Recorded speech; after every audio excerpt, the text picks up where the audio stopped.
Hey, it's your girl Anna. And your girl Jazz. Welcome to Guileless Intentions, where we're keeping it real, uncut, and unfiltered.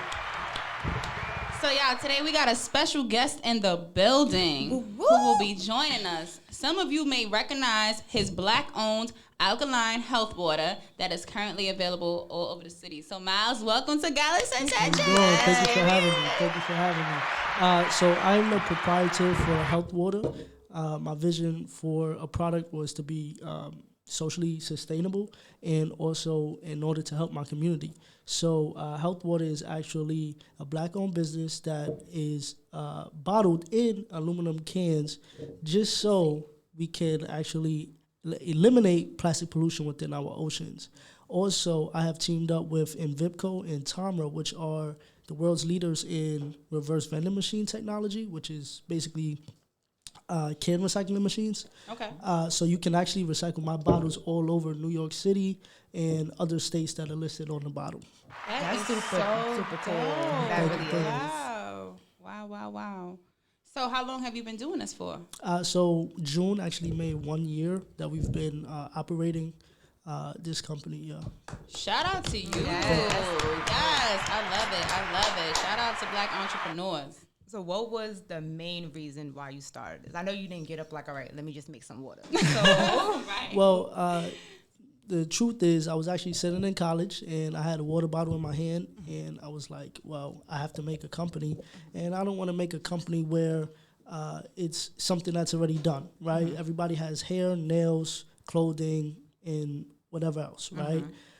So I wanted to make something where I can tailor it to my people. And on top of that, it can help the environment, right? So I actually graduated as a mechanical engineer, and one of our classes actually was detailed regarding like sustainable energy, right? And plastic pollution came up, and I said, well, no better idea than to try and make my own water. So I went about it, went researching for a couple of months.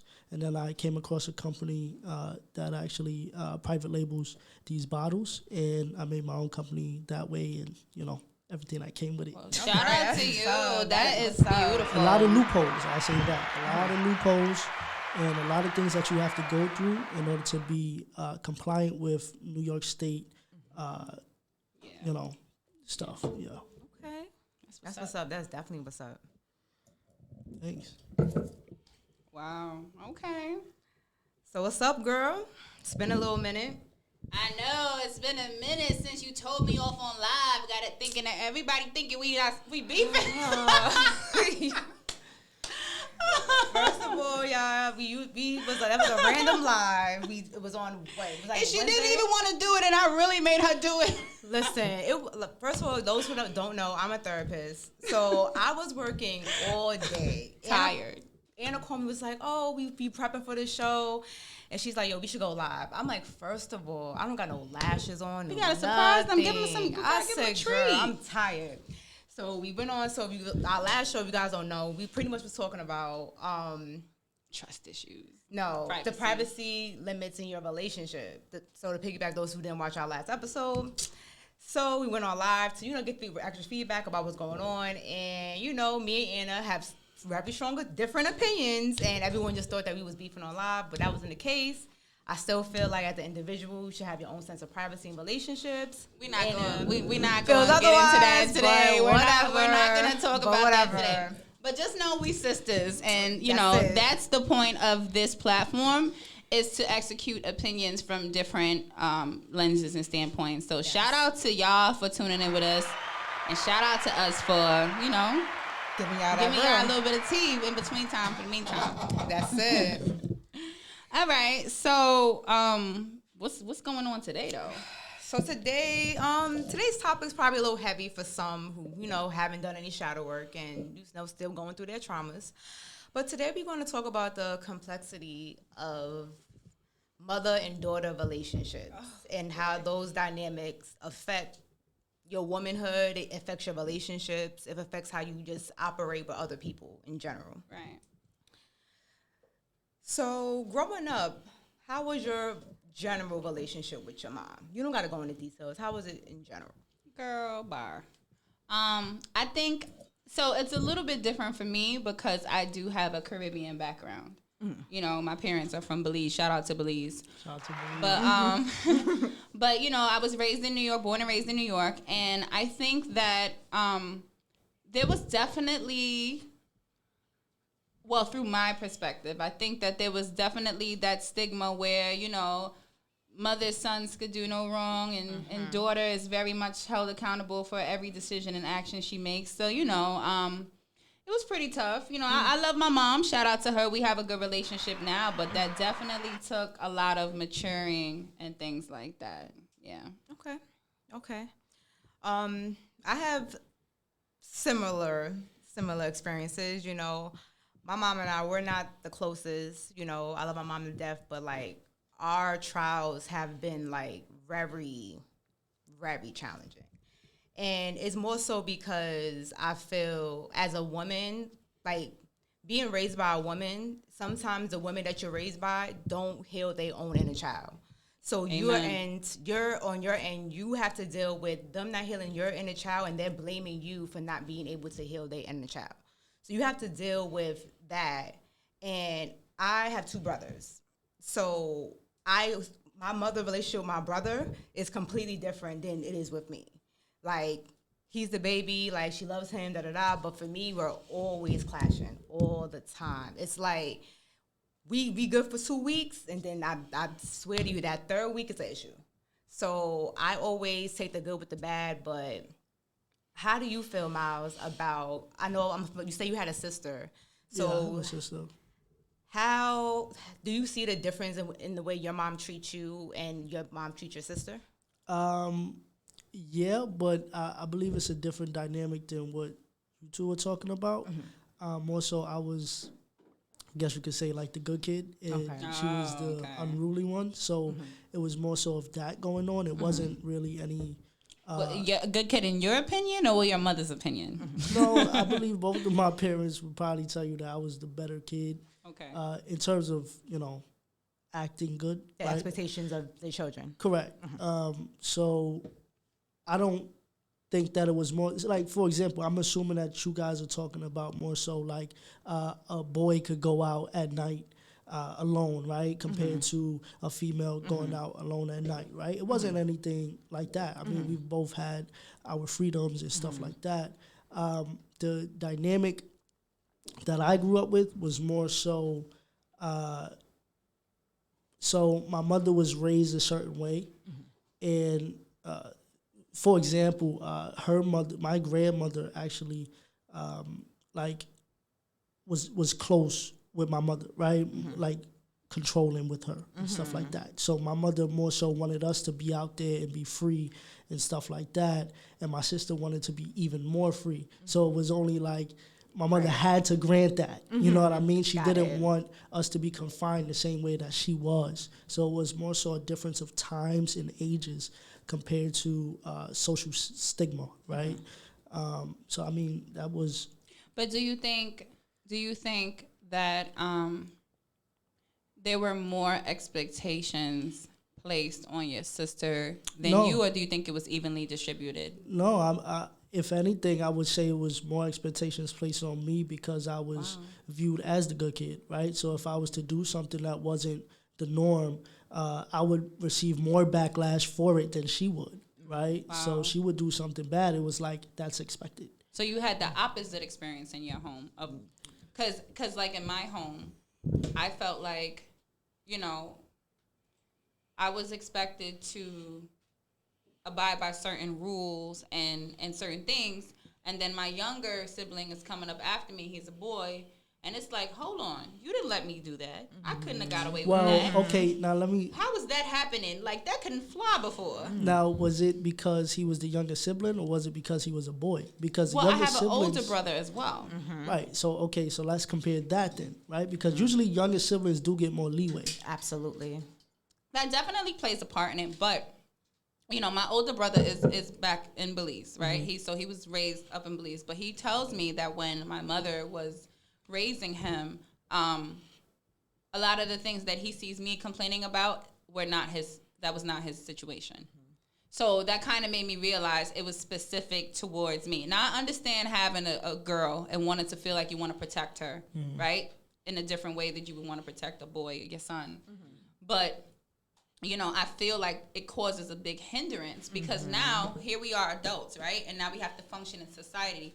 And it's like you've coddled one child extremely, and you've left another one to be extreme. You expect me to figure it out. So I feel like that creates a dynamic where a woman is overly independent, doesn't know how to soften up, doesn't know how to be submissive, and then you create a male, not saying that my brother, but I'm saying in some circumstances, or maybe in some ways, that they don't know how to really think on their feet the way the child that had to figure it out, you know? So it's like, and I feel like it's such associated with so many black mothers. Yeah. You know, we see memes every day on Instagram, black mothers like, why do you hate your daughters and adore your sons? Or treat your sons like your husbands? And, you know? I mean, I do agree with you to a certain extent, but it does come with our social realm, right? Because, not social realm, but our society, right? That is our social realm, right? Yeah. Based on our society, you would raise a kid a certain way, especially here in New York. I mean, if I was a father, I probably would raise my daughter more coddled than I would a son, because we do have psychos out here that are raping and just groping and doing different, you know, despicable things to women. So you do have to think about those certain things. I get it, though. As a person that went through it, like, I can understand you. But you do have to view it like, you know, your mother's, correct? Or I'm a mother. I'm not a mom. Okay, well, you're a mother, so to a son or daughter? To both. Okay, so I'm just letting you know, 10, 15 years from now, you may be hearing it the same way that you're spewing it from your daughter. You know, why did you raise me different? I'm hearing it now. You know, right. I had to check myself to really realize, because I feel like we are so conditioned to do it. It's like a cycle. It's like a chain, like a domino effect, right? I had to really sit here and realize that, you know, sometimes I would handle certain situations. My daughter's like, well, that's not fair, because that's not the reaction you gave my brother. Yeah. And then it backfires, because it's like, am I creating a child that's overly dependent on me, that's spoiled, that's, you know, because I'm just, oh, he's the baby, he's a boy, mama's boy. But then my daughter's looking at me like, hello, you know? And I'm like, I cannot do the same things that I grew up to. So it's hard. Yeah, and just to add to what both of you guys said, it's too, I feel like parents don't understand how that also could create a sibling rivalry within your household. Definitely. Like, just like not even intentionally, but, you know, if I see my brother getting treated a type of way, I want to know why you can't love me the same. For example, like, my brother was able to go away to college. I had to stay here.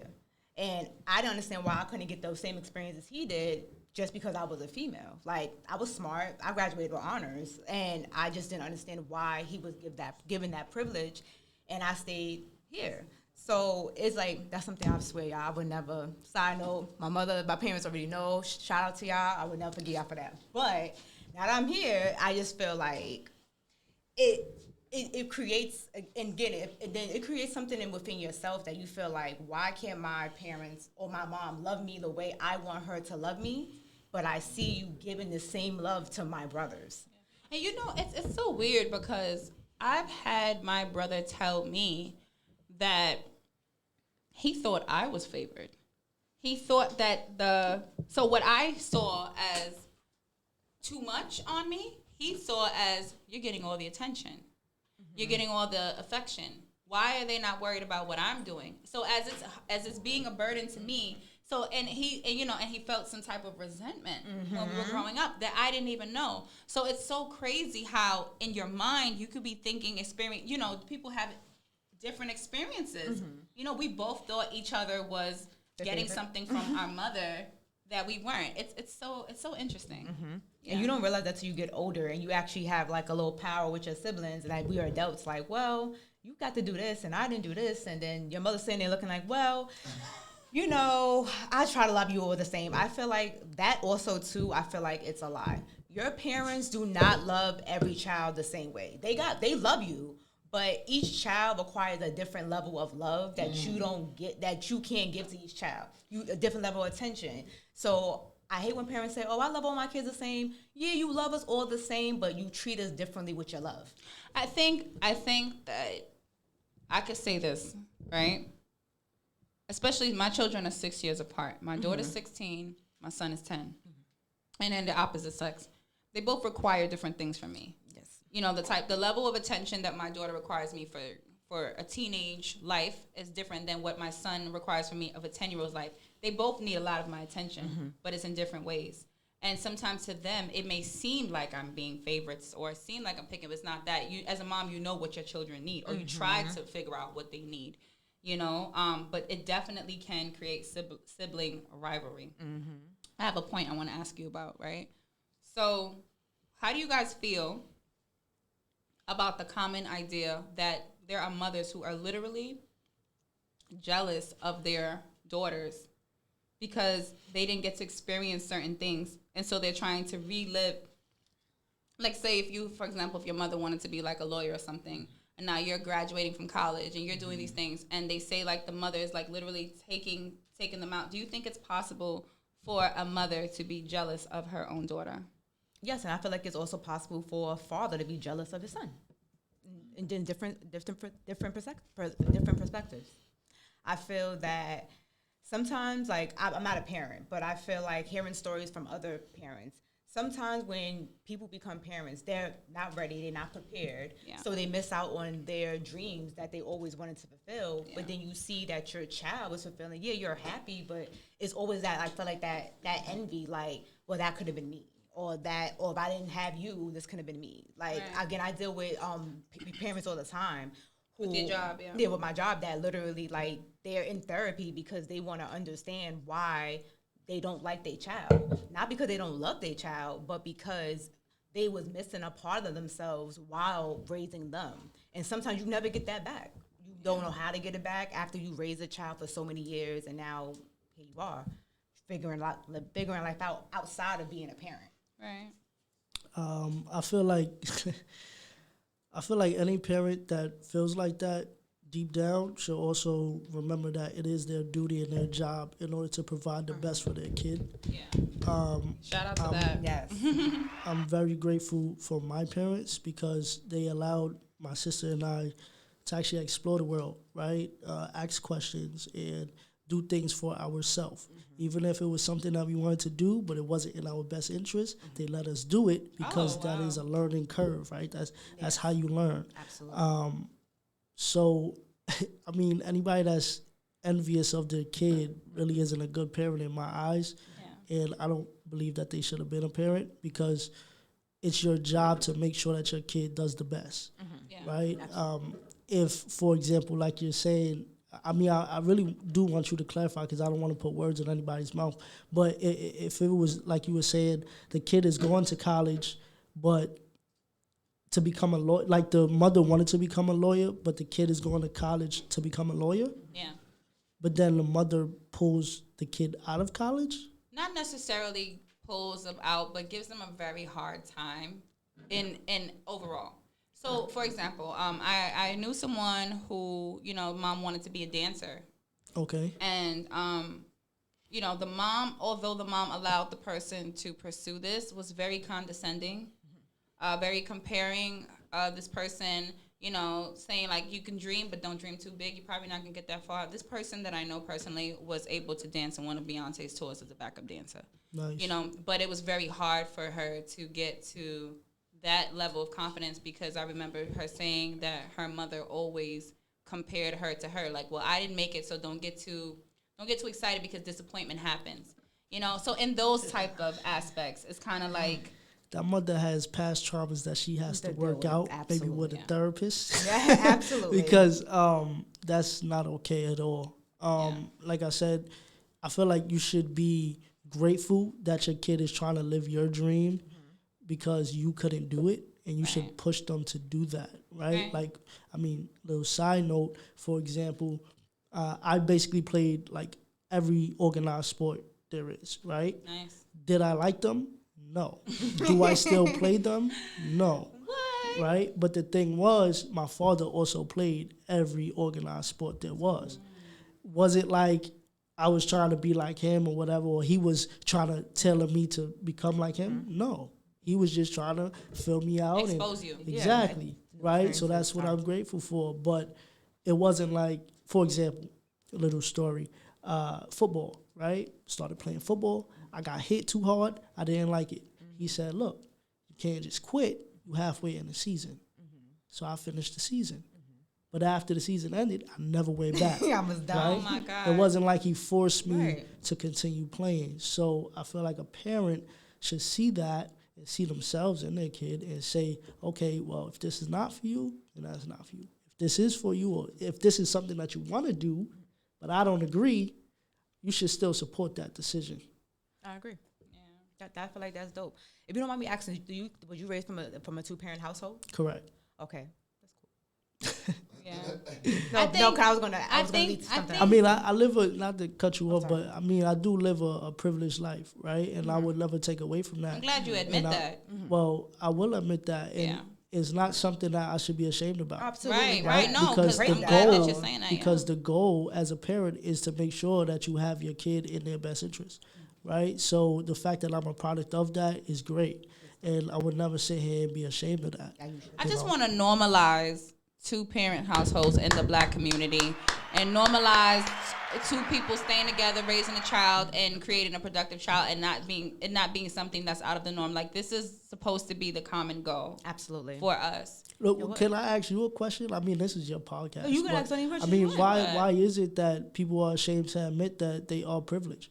I think because, and this is kind of going into other stuff, but I think that overall, culturally, we have kind of been conditioned to feel like we have to accept the minimum. I say something about this all the time, like on my Instagram when I'm ranting. You know, Black women are just now feeling comfortable with accepting that they are voicing that they want luxury. Like, it's like, you know, without feeling like we have to be ashamed of saying, like, I have a thing I always say, you know, I would post a joke like, I don't scrub my tub because I pay too much for my nails, so I get a housekeeper. You know, why do I have to feel ashamed of that? For making my life easier. That's a bit different, though. No, because what I'm saying, but it's luxury. It's luxury across the board. No, that's a bit different. No, because but you're saying you pay too much for your nails, which is a want, right? That's not a need. No, but listen. But what I'm saying is, in other cultures, if we're talking to them and they're saying that they have a housekeeper or something, honestly, if we're having a conversation with another culture and they say they have a housekeeper, it's not so much like a head turn. Right, it's but like, okay. I think it's your justification for the housekeeper. That was my specific thing, and also that I work hard. You know, I'm a mother and I work hard, and I believe in making my life. I work very hard, and if I can afford to give myself a comfortable life, then why wouldn't I do that? I don't want to apologize for it. I feel like we have been conditioned as a culture to apologize for it. So I say, if she can enjoy it without guilt, then I want to enjoy it without guilt too, and we shouldn't guilt trip each other. I honestly don't think. I just feel like, first of all the trends, it just be corny to me. And honestly, I feel like not once did my grandmother or my mother ever made me feel like I didn't deserve luxury. Like, as a Black woman, I work hard. Like, I come from a family of marriages. I come from a family of career women. So for me, like, luxury was something that I always wanted because that's what I was raised into. Yeah. Just because we had dysfunction in between don't mean like that was never the end goal. Yeah. So I asked that you come from a 2-parent household because sometimes when people come from 2-parent households, they're not able to see the struggle for those who are separated. And I'm saying this from a therapeutic perspective because I have seen, like, all right, even if you come from a 2-parent household and your parents would just say was separated and you were able to have a healthy co-parenting situation, I feel like that, to me, that's still considered like a 2-parent household because the mother can be somebody new, the father can be somebody new, and you guys can still co-parent and raise that child in a healthy environment. I feel like people who come from broken homes, it's always that sense of trauma that they always have to chase to understand. So you're in a household where the broken home, your mother's jealous of you, your father's not there, you know, you're helping raising your siblings. You don't have the same perspective as someone who comes from privilege, who comes from places that you don't have to worry about things. So now, like you said, like you want, like, you know, you want to be, you have luxury. This is your lifestyle. This is something that you like. This is something that you, what you want to do. That's fine. I don't compare myself to other coaches. I'm a Black woman and I'm proud. And I know, like, literally, this always been our culture. We have been conditioned from social media, slavery times, to feel that way. You know, and that's the point too. Like my parents were married, but they divorced, right? But my father's very active. I'm a daddy's girl. So I feel like when I talk about certain things, you know, I try to normalize it because I'm astounded how certain people, like, I'm like, you don't think that that's what you deserve? Like, you work hard, you go to school, you get your job. This is what you deserve. This is what we're supposed to have, you know? And to go back to a point before I forget what you said about the two-parent household and stuff, I just want to say and remind everyone that just because a household is a two-parent household does not mean that it's not dysfunctional. Because I had this idea, right, that if I met a person and I dated someone that came from a two-parent household, that they would definitely be a well-rounded person. No, that's absolutely. And they would definitely be like interested in marriage. And let me tell you something. If that upbringing between two parents was dysfunctional, that person could be worse than someone who had a parent that was a single parent household. Yeah. So it really depends on the way the parents choose to co-parent and what they pour into their children. Well, I mean, it's also your environment as well. I mean, like I tell everybody, just because I did come from privilege on paper, right? I still grew up in the hood, right? Yeah. I still went to school in the hood. I still had to pass Zombie Land every single day to go to school. Harlem. Mm-hmm. Right. Shout out to Harlem. You know what I mean? So it wasn't like I didn't see hardship, right? So I can understand. I can have some kind of compassion for people that aren't fortunate, right? I don't want to make it seem like me coming from a two-parent home is on the up and up, right? Because I can sympathize with those people. That's why I do everything that I do. I mean, I don't just run Health Water. I run Major League Blessings, which is a corporation. And tell us about it. Tell us about it. You gotta tell us everything. You just can't just stop with the water. So Major League Blessings is a corporation between half of my friends and half of my family, half of my college friends and half of my family. I don't want to make it just seem like it's any friends, right? But we make music, we make clothing, we do fundraisers. We also do giveaways. For the past Thanksgiving and Christmas, we actually did a giveaway on Fordham Road. You can follow us on Major League Blessings. And we do many things. You know, we also have the Dealer's Hand, which is a big thing. You know, shout out to his podcast, Dealer's Hand. Check him out. I would love to have you two on it one day if that's possible. Of course. Basically, I combine the two things that I like doing, which is talking and gambling.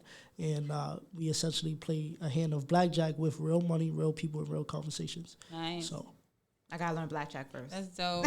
I mean, you could count to 21. I mean, can we start with, I gotta brush up on some spades. So you can play. Like, listen, it's time to go with spades. My black card gonna get revoked. I gotta get it together. Been revoked.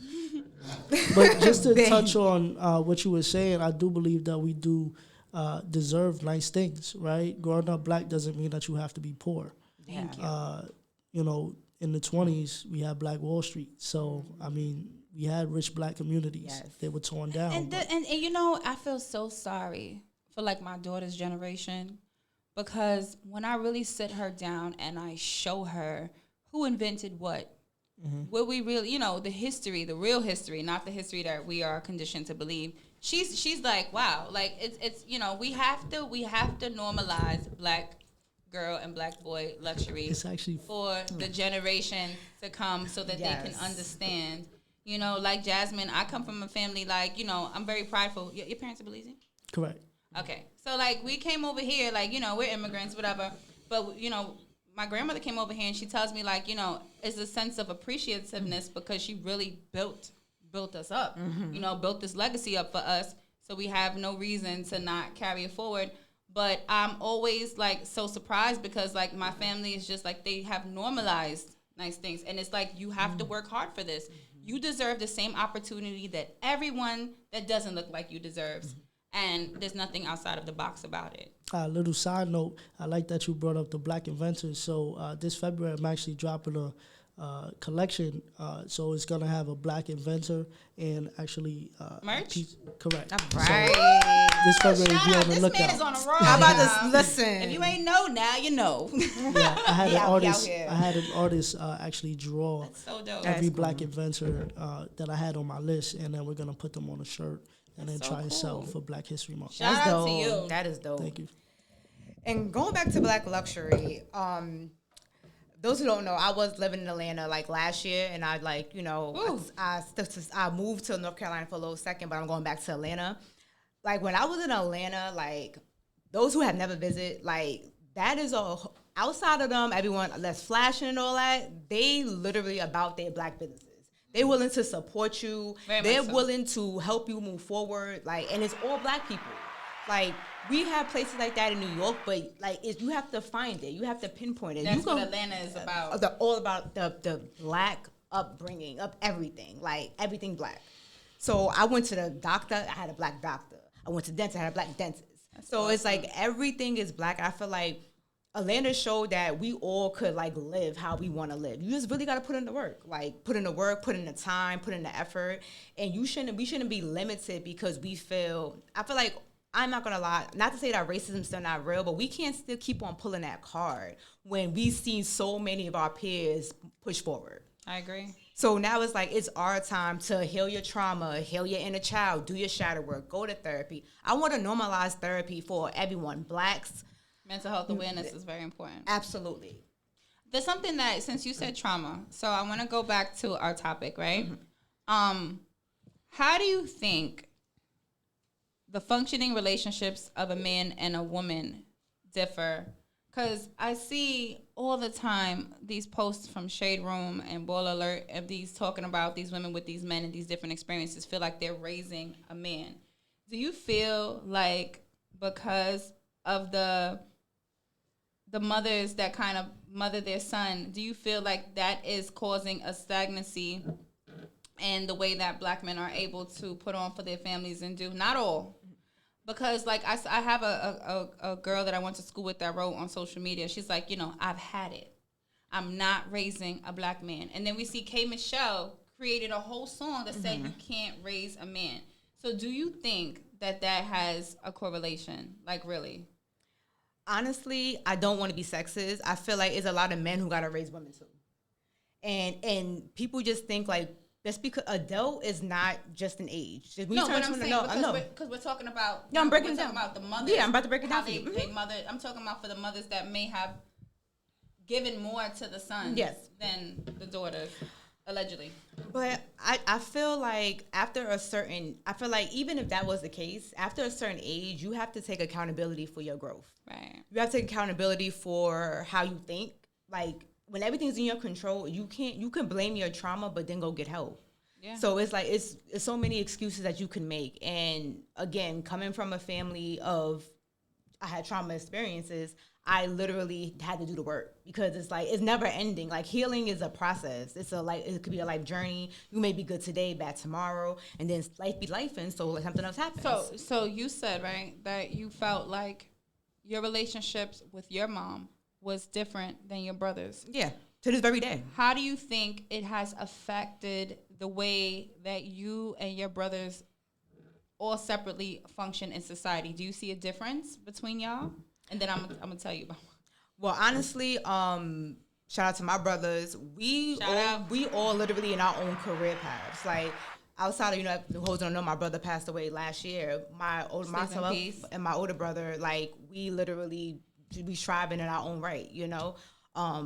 Would I say my mother favors him more? Hell yeah, I would say that to her face. Yes, absolutely. Even as adults? Even as adults, yes. Do you think that impacts the way you live and the way your brother lived your lives, your own separate individual lives? Do you think that the way your mother favors one over the other or not, do you think that impacts the way you guys are separately able to navigate life? I think we have been doing good thus far. So you feel like there's no difference? No, because like we both decided to do our work to like get past that. Like, I had to get my life in order, how I wanted to get in order. He lives his own life and, it is what it is. I definitely feel like it impacted me. Like, I really felt like my mother was, like, I was grocery shopping at 12, and I was making whole meals, like whole meals. You know what I'm saying? Nothing's wrong with that. Wow, no, nothing's wrong with it, but when it's an option. Gotcha. You know, and I'm overly independent now, and I'm very much in the need to make sure that I have structure and balance in certain things. That mother quality was pushed out of me very young, and I feel like on one angle it's great. You know, I make a as a woman, I have my shit together. I've always had my shit together, but on the same time, sometimes I don't know how to just, when it comes to relationships, Step back. suppress, step back, allow someone to lead. You know, it took a lot for me to learn that, because I was trained to be overly independent. You know what I'm saying? Whereas I see my brother, he goes through life like, you know, and I'm looking at him like, you know, it's really a difference. It's really a difference. Do you think it's a difference because how your mom raised you? Or you think it's a difference between how your mom raised your brother? Well, the difference is in both, and how she raised both of us. Because remember, we were coming up together. Okay. So just, you know, like I said, there were certain things that were expected of me. You know, that it was not, there was no question mark. It's like, this is in black and white. And then he's coming up here 2 years apart. He's coming up after me, and those expectations are not there. He may have his own perception of what he thought was going on, but these are through my perceptions, right? My lens. And now we're adults in life, and maybe he subconsciously is looking for a woman that will lead in certain things because he's used to mommy leading, you know, and being, she didn't put that pressure. But now me, I don't know how to step back and let somebody lead because I was trained to lead. You know what I'm saying? So the way I think it's, and as a mom, I think, and when I realized my mistake, and yeah, you could be hindering one and overstimulating the other. Okay. You get what I'm saying? Miles, how do you feel about this? Are you in a relationship, if you know what I'm asking? Something like that, yeah. Okay. Something like that. Situation shit. We all live. I can't do it. That's cool. So, going back to what Anna said, do you think that, because you said that, how far apart is you and your sister?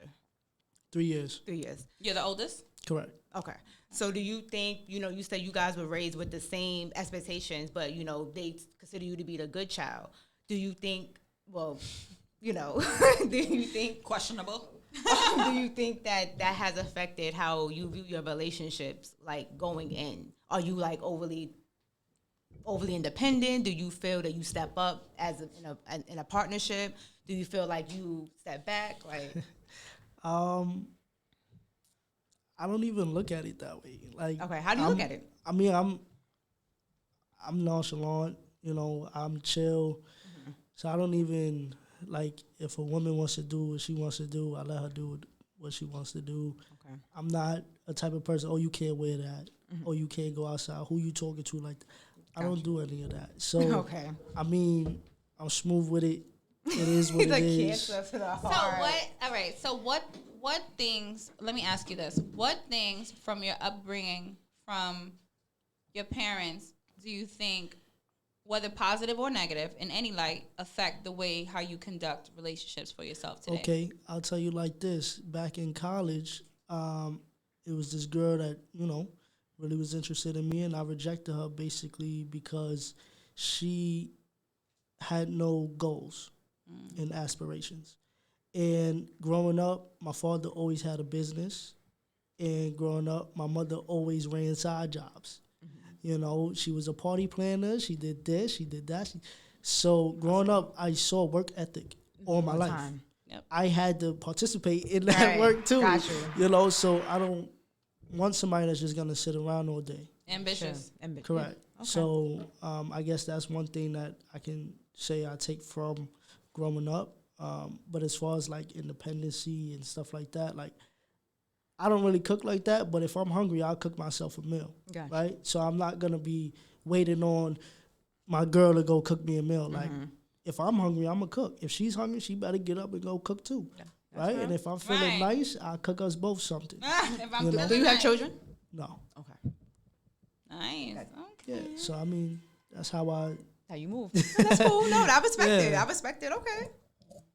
Do you think, so how do you feel about mothers that place the responsibility of their children on their other children? For example, if I even talk about having more children, whether it be in the future, my daughter's like, I'm not going to wait for college. I'm going to move out now. Mm-hmm. So, and I noticed that sometimes she expresses to me like she's upset because some of her friends have such responsibilities when it comes to their siblings to the point where they don't even, they be like, I'm never having kids. How do you feel about that? Honestly, I never experienced that because all my siblings are close in age. So, like, it was never that. But I have most of my friends, like, suffer from that. Like, they had to raise their siblings, like, and they didn't have a life. They couldn't be a kid because they had to raise kids that wasn't theirs. For whatever reason it was, like, and it put them in a bad space. Like, they didn't want to have kids at one point, and they resent their mothers. I should have had them on the show. They resent their moms a lot for that same aspect. Like, why I had to raise your kids that you made, but yet, I'm a kid. I still need your love, but I'm giving your kids love because you don't want to give us love. Right. And it's a cycle. It's really a sad cycle. Wow. I see a lot of that. I'm sure, like, our family just does that, right? Yeah, but it's like you're expected. You're the babysitter without asking. But I think it is a difference from what you were saying compared to if the mother is there actively or if the mother is not there actively. Yeah. Like, for example, if the mother is there, taking care of your sibling is more so, I have to do it, but she still buys us nice things and treats us the same compared to, damn, I got to take care of my sister all day and my mom's out there partying. You know what I mean? Stuff like dynamics. That. So I can't see the difference, and I grew up witnessing it. So I see how it does affect certain people, right? Oh, I ain't never having kids. Oh, I may have one, but, and then there's some that's like, I've heard this before. I'm never having kids unless we can raise them in a two-parent, home.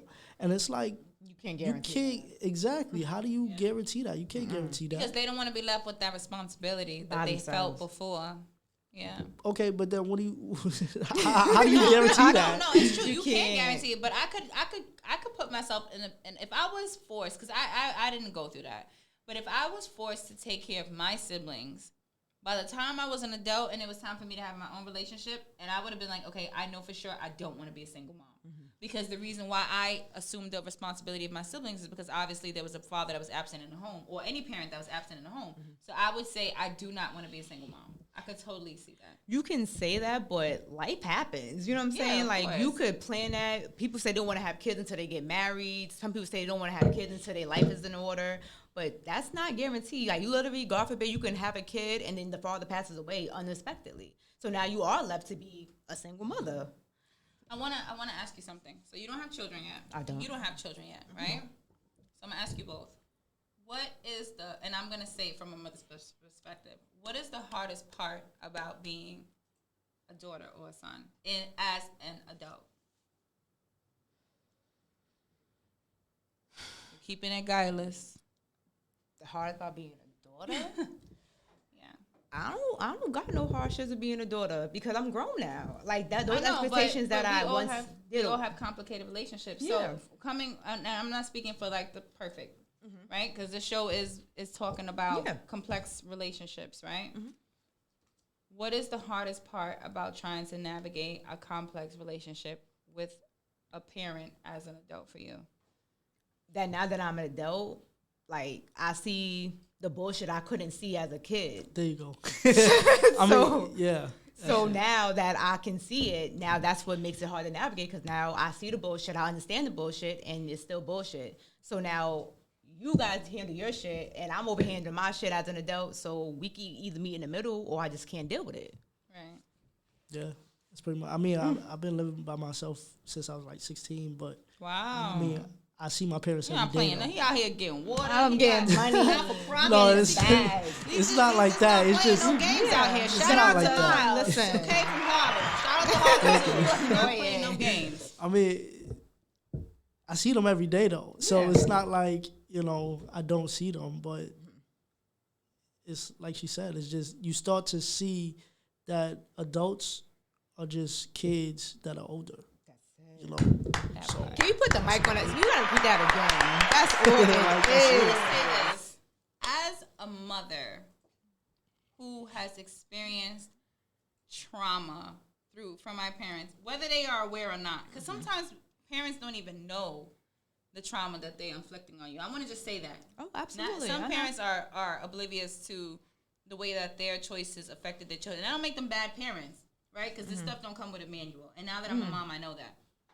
But I feel like I am constantly trying to remind myself not to make the same mistakes that were made for me, So it's like, even though I understand why certain choices were made when I was growing up now, I'm like, don't be like your mother. Don't be like, I love her.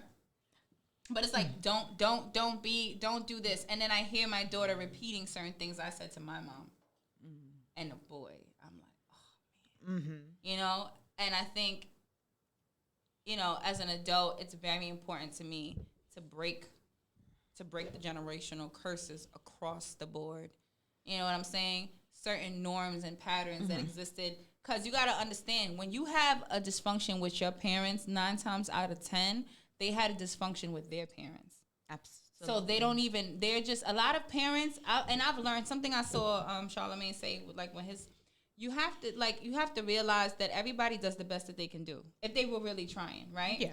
So maybe my mother was loving me the best way she knew how to. Absolutely. That's all she knew, right? Absolutely. How upset can I be? I don't know what she experienced from her line. So my job is to become knowledgeable of how these now we know that, just because children are children doesn't mean they don't have a voice. They have opinion, they have thoughts. They're still people. They're not just not seen and not heard. That's what it was back in the day, right? So I'm constantly reminding myself to implement those skills into, but at the same time, it's like a constant fear of becoming what I was so against. No, I could understand what you're saying. Just to go back to one point that you made, that sometimes parents are oblivious to the trauma they may cause their children. Yeah, I think even after you tell them about themselves, they can't accept it. Because some parents don't. Some parents, like you said, they was doing the best that they could. Like Miles said, that parents are really just kids. What did you say? I'm sorry, Miles. Adults are just kids that are grown. Exactly. Yeah. So sometimes they don't grow out of that mindset that they had when they had you. They still learning. So they don't come with a manual. They still learning. Right. Not that you can't hold them accountable, but even though that could very well be the case, my feelings are still valid. I was a kid. I wasn't asked to be here. Exactly. So it was, like you said, your responsibility to expose me and treat me or get the help that you needed to be a better parent. Facts. Because that was not my responsibility. How you gonna put your responbilities on me and I'm a kid? But what if they didn't know? That's still not my responsibility as a child. Back in the day, we gotta realize something. Mental health is still stigmatized, and it's just becoming normalized now. Absolutely. It was like if you had depression, they were ready to put you up in an asylum or a freaking facility. Like they weren't knowledgeable like they are now about mental health, about depression. There are so many women that were put away, and in my field of work, I'm social work, she's a therapist. You learn this, like there were so many women that were put away that were mothers and wives because they were suffering postpartum depression. And they were considered and labeled crazy. Yep. You know what I'm saying? So our parents are coming from that era, So I feel like when I think about that, it tries to help me as I've gotten older and I've matured to give them a little bit of grace. Absolutely. But it is a point, in these times, you should be open and willing to learn. Like, hey, this is what you inflicted on me. Mm-hmm. This is what's happening. And this is how we fix it, Right. Or this is how we could attempt to fix it. Right. I agree. So, how old are you, Miles? You know my accent. 23. Okay. Oh my God! Shout out to 23. You getting the bag, y'all. You doing a bag. Independent. He's doing a lot for 23. Don't play with him. Stop playing. Period. I ask because your viewpoints very mature. Yes, I literally took the words out of my mouth. Like very mature for someone of your age, especially with this generation. Not you. What are they called? Generation what? No, he's Gen Z. No, he's Gen Z. He's Gen Z. I can't. Well, 9 is technically Y, but okay. It's Z, and then it's like some new one. I don't know. Okay. Either way, you're very mature with your responses. I would thought you was older, and that's a compliment. And I just wanted to say, from a male's perspective, like a lot of men your age is not thinking in your mindset at all. So I say that to say, do you think your mindset is through your environmental exposures or through your through how your parents raised you? Definitely both, right? Okay. Like I said, I was raised in a household that where I was encouraged to ask questions, right, and explore different realms. Okay. And religion is a big thing. I'm not religious, but that is because of my own choices, right? I was raised in a Catholic household, but when I sat down and I actually read the Torah, right, which is Genesis, Leviticus, and Exodus, right? So I sat down and read that, right, and made my own choices and political ideologies as well. I sat down and I explored both realms, and now I pick a side, right? But it's also the environment, right? Like I said earlier, I still was raised in the hood, right? I still, did see, not to get all, grim, but, I saw crackheads, I saw dead bodies, I witnessed shootings, I, saw the things that, quote unquote, it is to be black, right? So it was more so both, right? I formulated my own opinions. Okay. And I would like to thank my parents for that, right? Because shout out to your parents. Right. They never forced an ideology. They never forced an ideology. All right, y'all. So we have to wrap up. Yes. But I just want to summarize and say, the parental and child relationship is very difficult. Specifically, today's topic was, talking about the mother and daughter relationship. And I just want to say that no one is above trying reconciliation. It's never too late to educate yourself as a parent on how you can start being a better parent or a child. We have to meet in the middle, and that's just basically it. And a childhood trauma does affect the way that we navigate as adults.